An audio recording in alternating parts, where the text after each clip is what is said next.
Hello, I'd like to wish all my constituents a Merry Christmas and look forward to a prosperous and happy New Year 2008. But I'd also like to look back at the year 2007.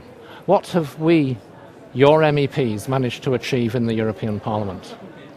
You know, a lot of our work is to do with making the common rules for the common market, to make sure that our economy, our joint single market in Europe, works for the benefit of people and not against them. A market cannot be a free-for-all without any rules or regulations. That would neither be fair nor actually very efficient. A market needs to be given rules to make it work better and to make it fairer. And this year has seen some notable examples.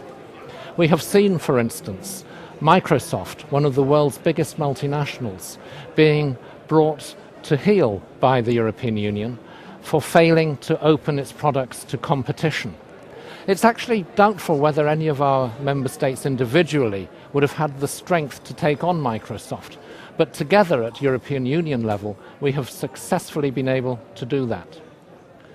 We have also adopted legislation on the single market in services, which, whilst creating and enhancing that market, protects people from unfair competition that would have been the case under the proposed country of origin principle, where you would find British companies, for instance, competing in their home market with companies based in, say, Lithuania or Poland, working to those countries' rules on the minimum wage, on health and safety, on labour rights, on consumer protection.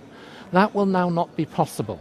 It is the country where the product is sold whose rules will apply, and therefore we've created a fairer competitive system in the United Kingdom and across Europe. Perhaps the most significant thing that has been done this year by the Union, though, is the agreement by all European Union countries to work together to common targets on climate change.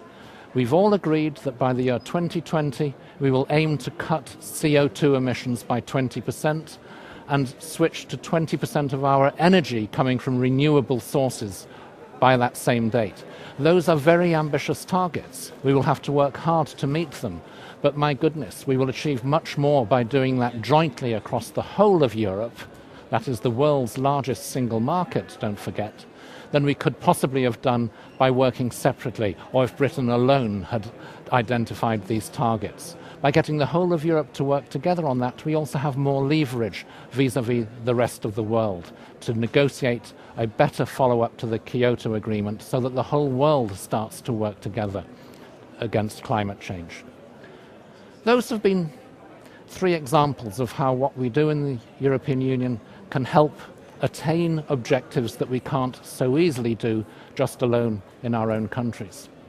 But if the Union is going to continue to work in that way, we do need to modernize it.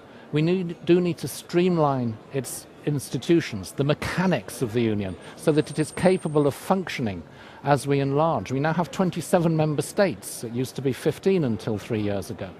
And that is why there is this reform treaty that will adapt the institutions, a whole load of technical adaptations to streamline them, make them work better, cut the size of the European Commission, have a better voting system in the Council, merge various posts into one.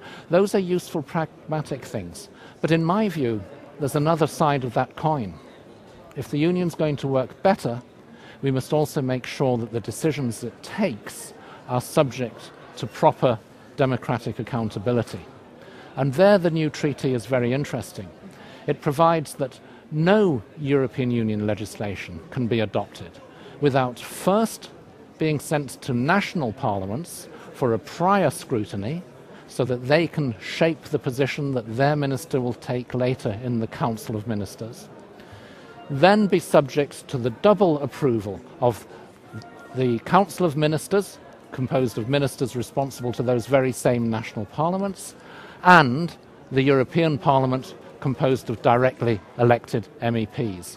That double quality control makes the European Union more democratic than any other international structure in the world. Look at the WTO, the World Bank, the International Monetary Fund, NATO, the OECD, you name it. None of them have that degree of parliamentary accountability. The Union is not perfect, But with this treaty, it will be a darn sight more democratic than anything else we do when we work together internationally with other countries.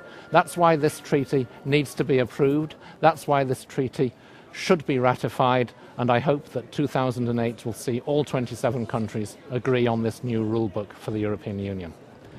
May I end by wishing you again a happy and prosperous 2008. Thank you very much.